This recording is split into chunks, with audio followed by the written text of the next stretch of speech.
Hello everyone, नमस्ते अनि स्वागत छ हजुरहरूलाई हिमालय किचनमा। आज म हजुरहरूको लागि लिएर आएको छु एकदमै मिठो गरी बन्ने चिकन क्याथी रोलको रेसिपी। यो चाहिँ एकदमै सजिलोसँग हामी यसलाई घरमा बनाउन सक्छौँ।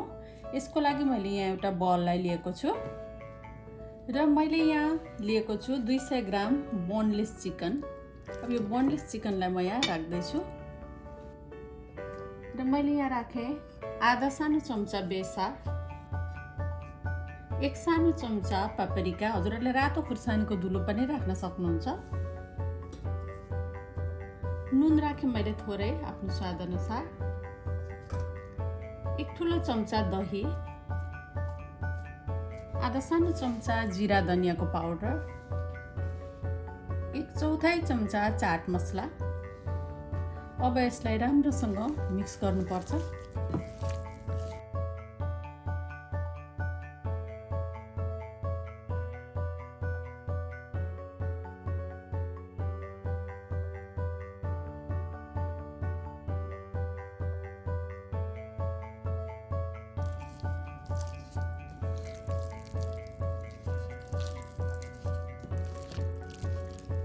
अब यसलाई यसरी मिक्स गरिसकेपछि छोपेर यसलाई आधा घन्टाको लागि राख्नुपर्छ। यदि टाइम छ र हामी बिस्तारै बनाउँदा पनि हुन्छ भने यसलाई त्योभन्दा बढी पनि राखेर बनाउँदा झन् राम्रो हुन्छ। अब यहाँ क्याथी रोलको लागि रोटी बनाउनलाई यहाँ बलमा चाहिँ पिठोलाई लिएको छु। मैले 1 कप मैदा र 1 कप आटालाई लिएको छु। हजुरहरूले मैदा मात्रै लिएर पनि बनाउन सक्नुहुन्छ र आटा मात्रै लिएर पनि बनाउन सक्नुहुन्छ। र अब यसमा मैले राखेँ थोरै नुन, 1 ठुलो चम्चा जति तेल राखेँ मैले यसमा। हजुरहरूले घिउ पनि राख्न सक्नुहुन्छ। अब यसलाई पहिला राम्ररी मिक्स गरिदिउँ।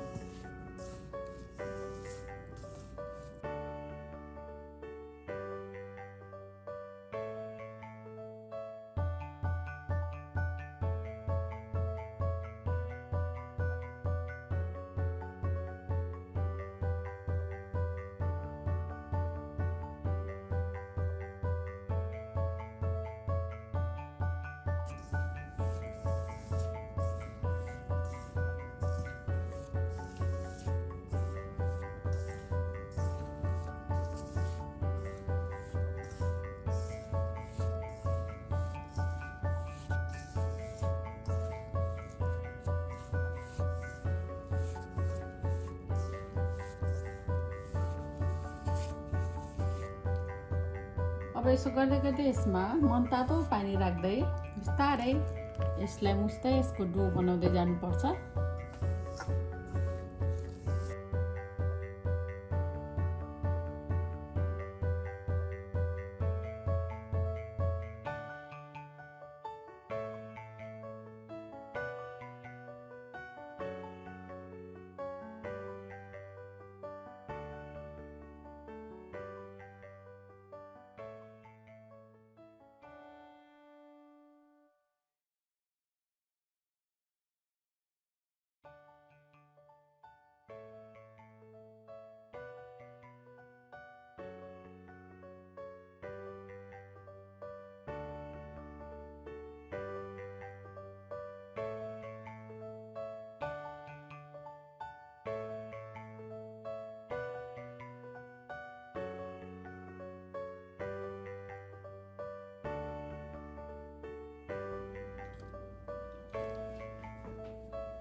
ल अब मैले यहाँ डो रेडी गरेको छु र यसको माथि म यसरी थोरै तेल लगाउँदैछु।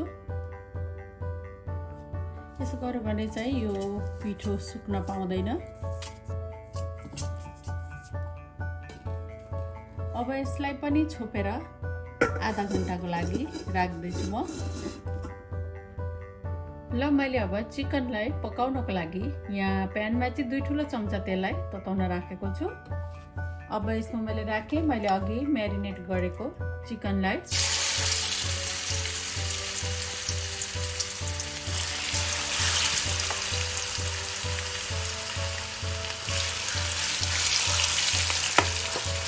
अब चिकनलाई राम्रोसँग यहाँ फ्राई गर्दै पकाउनु पर्छ। दुवैतिरबाट यसलाई चलाउँदै फर्काउँदै यसलाई पकाउनु पर्छ।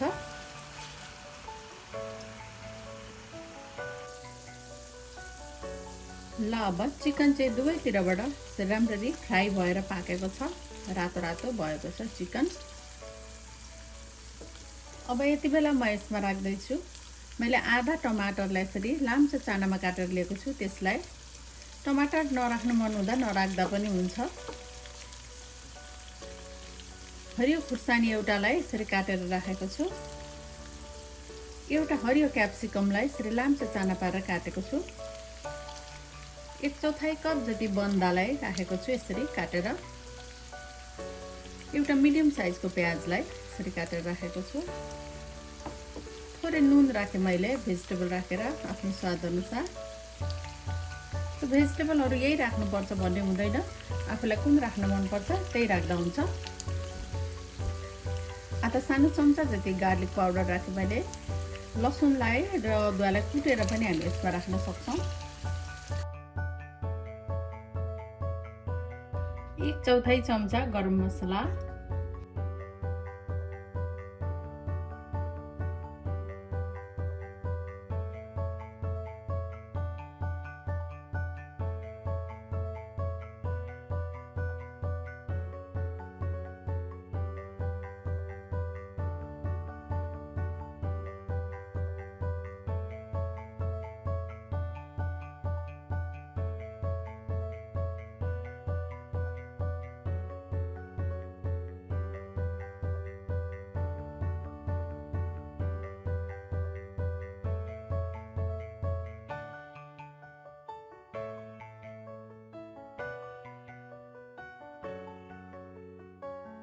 अब यसलाई छोपेर 2-3 मिनट जति पकाउनु पर्छ। धेरै बेर चाहिँ पकाउनु हुँदैन यो भेजीहरूलाई।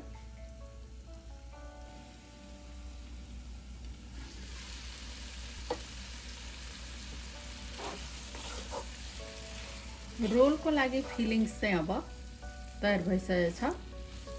अब यसलाई बलमा सारेर म हल्का केही बेरको लागि सेलाउन दिन्छु।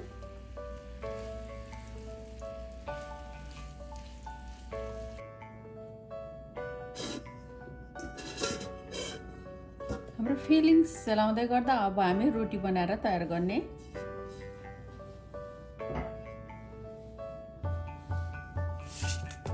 डो चाहिँ एकदमै राम्ररी तयार भइसकेको छ।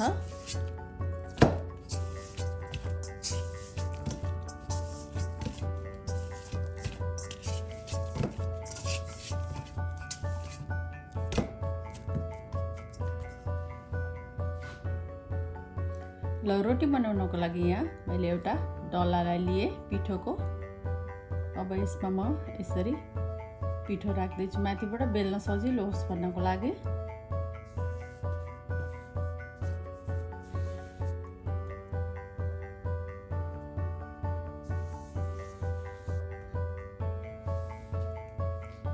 अब यसलाई बिस्तारै बेल्दै जानुपर्छ।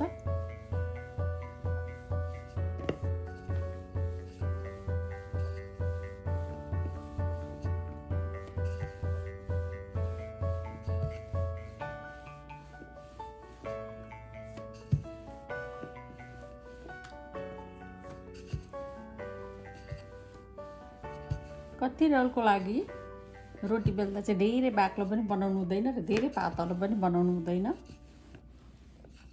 ठिक्कको बनाउनु पर्छ।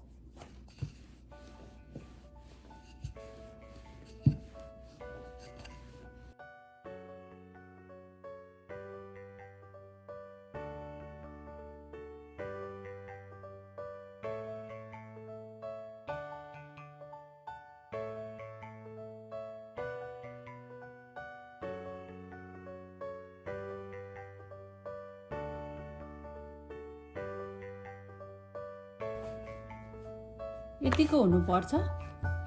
रोटी ठिक्कको भएर तयार भएको छ। अब लाग्यो यसलाई पकाउनतिर।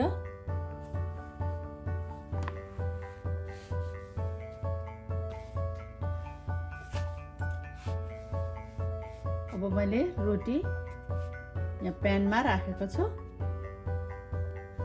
अब यसरी रोटीमा यसरी बबलहरू निस्किन थालेपछि अब म यसलाई अर्को साइडमा फर्काउँदैछु।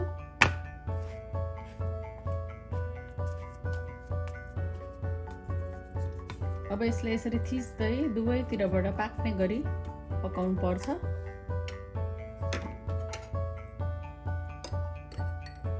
यति बेला भएपछि म यसको साइडमा यसरी तेल राख्दैछु।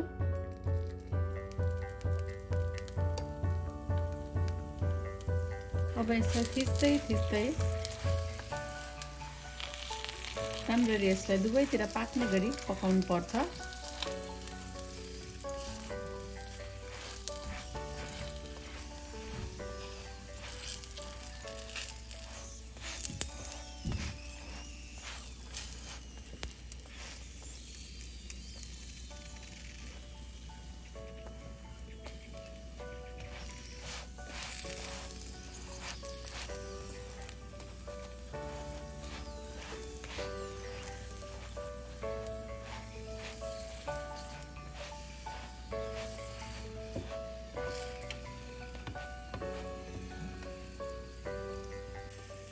र यति बेला भएपछि म थोरै घिउ राख्दैछु यसको माथि।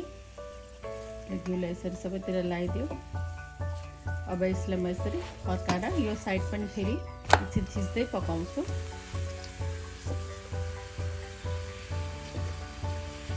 र यो साइडमा पनि म थोरै घिउ राख्दैछु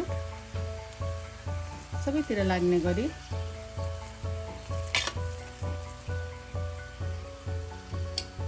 अब थिच्दै यसलाई पनि अर्को साइड पनि राम्ररी पाक्ने गरी पकाउनु पर्छ। ल अब रोटी चाहिँ पाकिसकेको छ। अर्को साइडबाट पनि रोटी राम्ररी पाकिसकेको छ। अब यसलाई म झिक्दैछु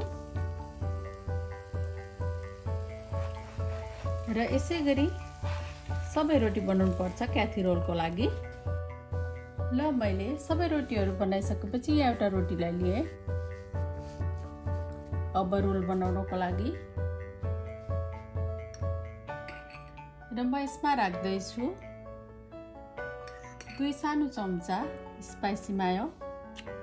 हजुरहरूले मायोनिज या अरू कुनै ससहरू आफूलाई मनपर्ने पनि राख्न सक्नुहुन्छ। यसरी यसलाई सबैतिर लगाइदिउँ।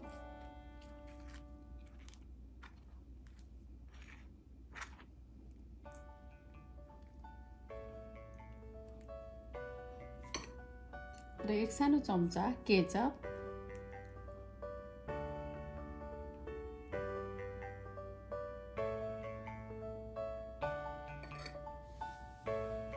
र मैले राखेँ मैले अघि बनाएको फिलिङ्स।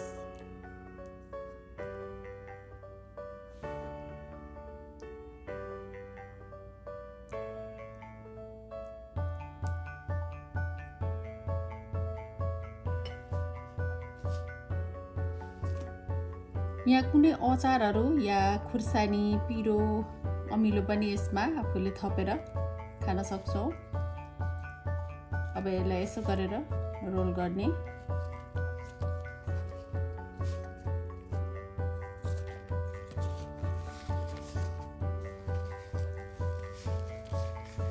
र मैले चाहिँ यहाँ पेपर राखेको छु यसरी रोल गर्न सजिलो होस् भनेर। फोइल पेपर पनि राखेर हामीले यसलाई रोल गर्न सक्छौँ। यसरी हाम्रो एकदम मिठो चिकन क्याथी रोल चाहिँ बनेर घरमै सजिलै तयार भएको छ।